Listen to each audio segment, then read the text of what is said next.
이재명 대통령이 어제 SNS에 이런 글을 올렸습니다. 필요한 개혁을 하더라도 빈대 잡자고 초가삼간 태우는 결과가 되지 않게 조심해야 한다. 이런 글을 올렸고요. 또 그 전날에는 집권 세력이라고 해서 마음대로 해서는 안 된다. 이런 메시지를 냈습니다. 정치권에서는 이 발언이 사실상 이 민주당 강경파들을 향한 메시지 아니냐 이런 해석이 나오고 있는데요. 민주당에서도 좀 내부 분란이 있는 것 같아요. 그렇죠. 지금 남의 집에 이런 거대한 이벤트가 막 넘실넘실 뿜어져 나오고 있는데 우리는 그것을 지금 받아치지도 못하고 내부 싸움에 이렇게 갇혀 있는 거 보니까 그러게요. 누가 이렇게 또 분탕 넣은 거예요, 지금? 누구야 도대체? 누가 이렇게 우리의 이 다리를 잡고 지금 놔주지를 않는 건지, 앞으로 못 나가게 하는 건지.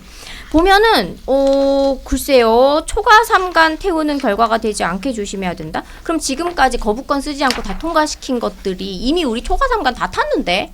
네, 그래서 저는, 참, 이 유체이탈 화법도 아니고 정말 이해가 안 간다라는 그런 생각이 들지만 한편으로는 참 대단하다. 정말 대단하시다라는 그런 생각도 좀 들어요. 네. 그러니 댓글에 보면은 누구 들으라고 하는 누가 누구한테 할 소리야. 맞아요. 쥐가 그래놓고 이런 소리 어떻게 양심이 있어라. 니한테 하는 말이잖아. 뭐 이런 댓글 소개해드리는 거예요. 그런 것들이 막 줄줄이 달리면서 거의 복사된 것처럼 다른 아이디가 쫙 붙는 거예요. 그거에 대해서 분노를 하시는 건데, 그러니까 아주 선택적으로 양심을 요구하는 것 같아. 선택적으로 본인이 필요한 분야에서 양심적으로 좀 해라 이렇게 나타나는 건데, 근데 굉장히 걱정되는 게 지금 어차피 사법 다 장악했고 뭐 입법권 잡고 있고 언론도 이런 식으로 네. 언론도 장악하고 하면서 점점점 이 민주당의 장기 집권 플랜의 완성도가 점점 높아지는데, 우리가 보면은 선거 시즌에 보면 어떤 특정 후보가 개표가 서서히 이루어지면서 당선 유력 점점점 있다가 새벽 되면은 확실시 되잖아요. 저는 지금 거의 민주당의 장기 집권 플랜이 완성되는 그 완성도가 유력 단계에서 확실시 단계로 넘어가고 있는데, 그게 바로 지방선거를 기점으로 그게 완성되는 것이다. 그래서 점점 우린 거예요. 국가 아젠다가 전체적으로 딱 퍼져가지고 정치 이야기, 사회 경제 이야기를 해야 되는데 그냥 민주당 집안 싸움이 나라 전체 일인 것처럼 번지고 있잖아요. 국민이 그거를 이렇게 보면서 자기들끼리 권력 다툼하는 거를 국민이 그거를 굉장히 이슈를 보고 있는 거예요. 근데 야당의 견제 기능이 완전히 상실된 상태에서 이 정도로 가는 것이, 그래서 지선이 굉장히 걱정돼요. 이게 선택적인 분노를 앞으로 이게 아주 당연한 시스템으로, 사회 시스템으로 움직일 거라 생각하니까 지선에서 우리가 보다 더 분발을 해서 보수 진영에서 정말 한 명의 단체장이라도 더 뽑아내야 된다는 이유가 바로 여기에서 오는 거여서 그 댓글에서 저도 굉장히 많은 공감을 했습니다. 근데 저는 이 초가삼간의 의미가 무엇일까? 정말 그 초가삼간일까? 그것보다 이 보안 수사권이 정권 쥐고 있는 사람한테는 정말 요긴한 칼이란 말이에요.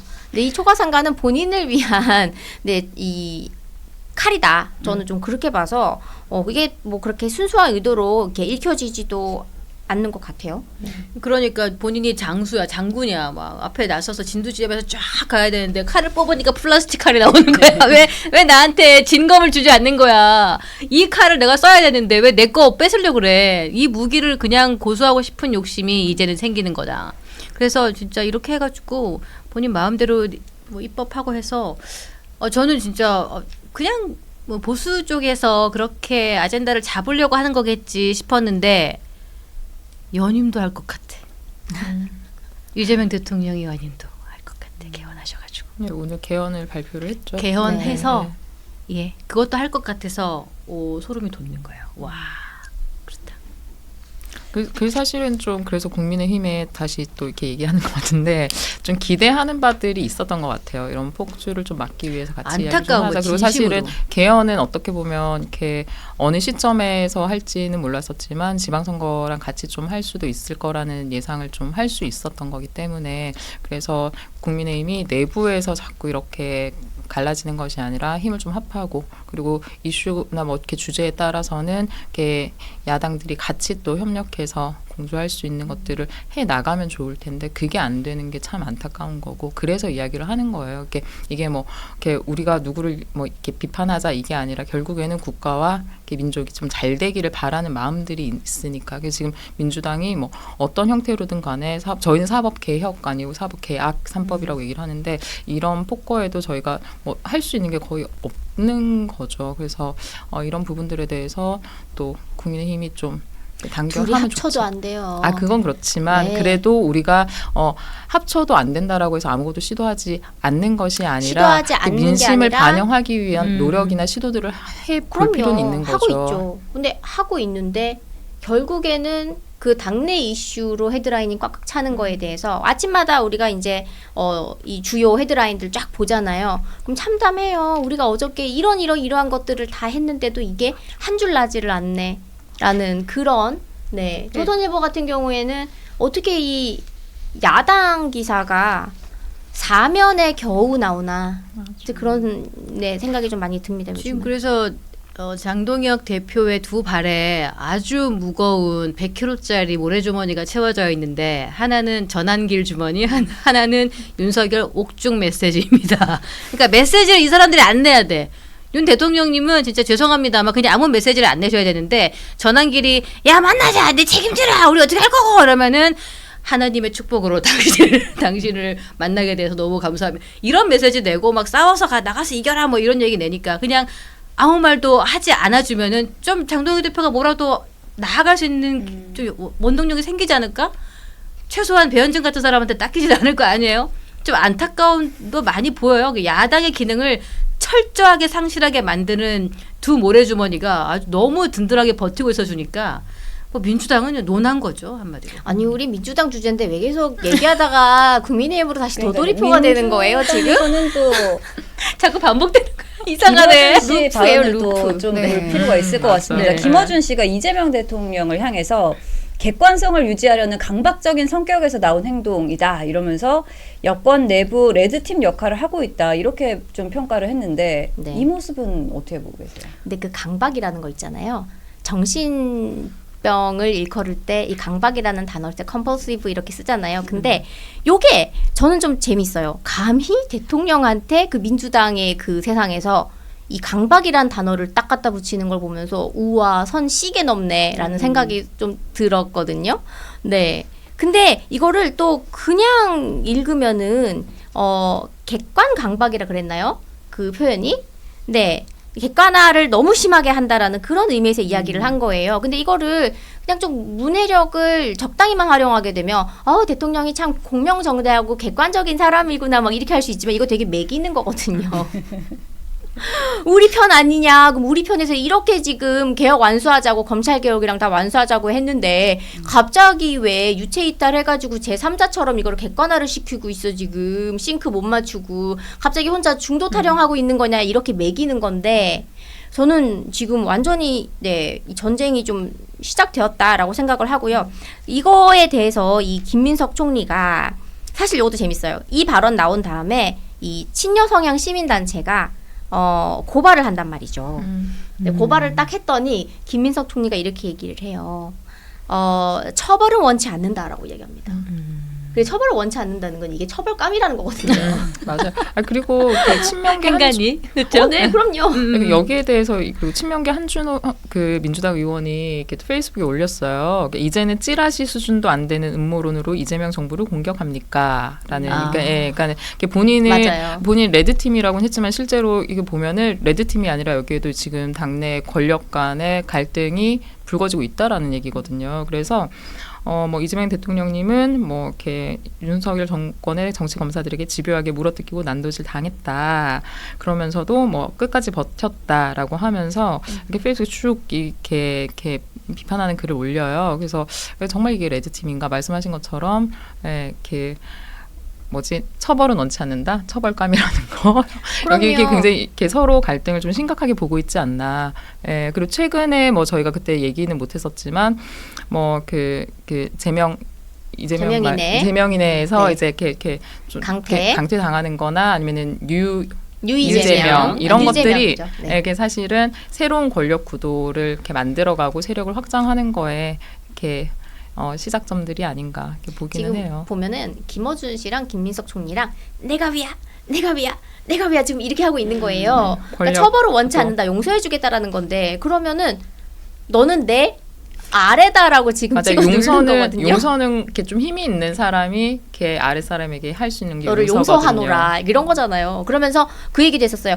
빛의 혁명으로 함께 이 혁명을 완수한 사람들인데 이렇게 얘기하잖아요. 근데 난 이 빛의 혁명 되게 오글거리지 않아요? 그만 듣고 싶어. 아, 촛불을 들고 촛불 그 혁명, 응원봉이 빛의 혁명이라고 혁명식이나 이번에는, 갖다 붙이는데 빛의 혁명 그러면 전 이게 되게 그 촛불 혁명에서 빛의 혁명으로 넘어온 거죠. 네, 되게 오글거려요. 그냥 안 들은 귀 삽니다 싶을 정도로 너무 이상해요, 그냥. 빛의 혁명 얘기하시니까 제가 이제 여기 방송에 나가니까 이제 여러분이 연락을 주시면서 하는 말이 있는데 이 빛의 혁명 얘기를 이렇게 표현을 하시더라고요. 이게 원래 이제 대한민국에서 자주 쓰는 용어가 아니라는 거죠. 그러니까 민주당이 지금 사용하는 언어, 단어들이 언제부턴가 대한민국에서 통용되지 않는 용어들로 채워지고 수괴 있다. 이런 말도 예. 저는 되게 낯설거든요. 그래서 되게 그의 어원을 찾아가 보면 그게 북한에서 북한 말. 사용하는 말들이 굉장히 많다.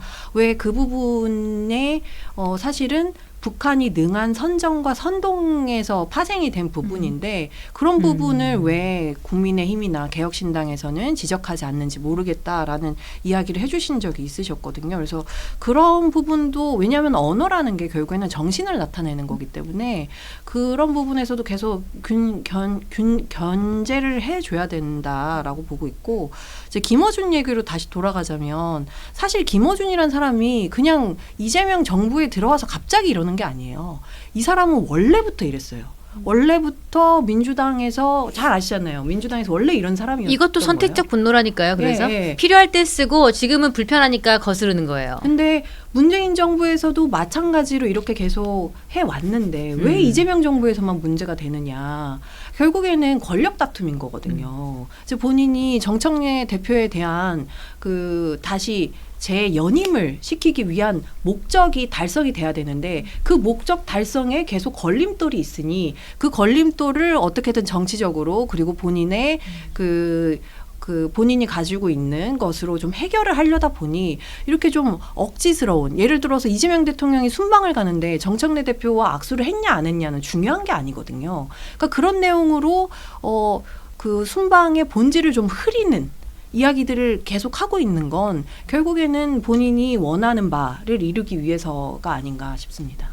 그 말씀하신 것처럼 저는 사실 김어준에 대한 특집을 잠깐 방송으로 예전에 했었는데 워낙 이렇게 많이 안 알려져서 그런데 김어준 씨가 능한 것은 프레임을 짜고 프로파간다를 하는 게 저는 굉장히 잘한다라고 생각을 하고 있어요. 그리고 그게 이렇게 대한민국의 보수들이 프로파간다를 잘 못하는 그러니까 약한 부분이고 결국에는 그 프로파간다로 이렇게 사람들의 의식이나 이렇게 생각을 좀 바꾸고 권력을 잡았다고 저는 좀 보고 있는 거거든요. 그래서 지금도 그렇게 계속 하고 싶으신 건데 그게 잘 안 되는 것과 그다음에 권력 구도 안에서 이걸 누가 권력을 가져가느냐 그것이 지금 민주당 안에 내부 갈등이지 않나 싶습니다. 개혁신당 얘기하고 있으니까 제가 인지도가 많지 않아서 지금 그 댓글에 보니까 김도환 님이 아까 우리 센터장님 말씀하신 내용에 좀 공감하셨는지 와, 좀 살벌한 얘기 해주셨네요. 언어를 지배하는 자 권력을 지배한다.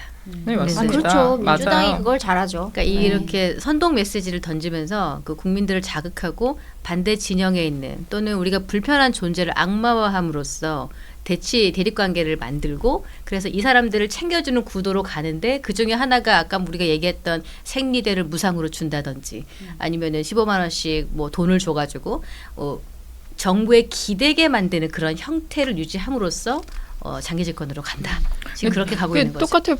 프레임을 닫았는데 부동산 이야기할 때도 이렇게 청년들이랑 신혼부부 그다음에 돈 있는 분들에 대해서 이렇게 사실 정책적으로 접근할 수 있는 것을 이렇게 그때 뭐랬죠? 악마라 했나요?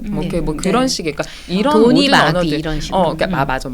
이런 것들이 사실은 그러면 그 순간에 프레임이 딱 돼버리거든요. 그래서 돈이 이렇게 집이 많거나 아니면 집을 가진 사람들은 이렇게 뭐 이렇게 나쁜 놈. 영혼을 팔고 뭐 이런 식으로 그 프레임을 막 가져가 버리는데 이런 단어가 사실은 굉장히 자극적인데 탁 꽂혀버려요. 그러면 맞아요. 그렇게 인식하게 되는 거여서 카피 잘 뽑네요 민주당이. 네, 그걸 네. 굉장히 잘하는 거예요. 그래서 워딩들을 하나하나 보시면 이게 정책적으로 접근해야 될 건지 아니면 정치적으로 프레임을 만들고 있는 건지를 봐야 되고 우리가 그 프레임 안에서 벗어날 수 있는 그래서 벗어나서 이렇게 아젠다를 세팅할 수 있도록 관점을 봐야 되는 거예요. 돈이 마귀라는 말을 벌써 4번 썼거든요 대통령 입에서. 근데 그 마귀라는 단어 자체를 성남시장 시절부터 뭐 경기도지사 하면서 계속 그런 류의 이야기들을 좀 해오다가 완전히 자기의 그냥 국민들이 가지는 공통 아젠다로 만들어가는 과정에 있다. 그래서 저는 마귀라는 발언을 들으면서 좀 굉장히 불편했어요. 제가 그 마귀에 휘둘려가지고 108층에서 지금 SK 하이닉스 진짜 마귀에 씌었나 봐. 108요괴. 108요괴가 되면 어떻게 그렇게 비유를 잘할 수가 있어요. 너무 가슴이 아프네 나는. 내 돈.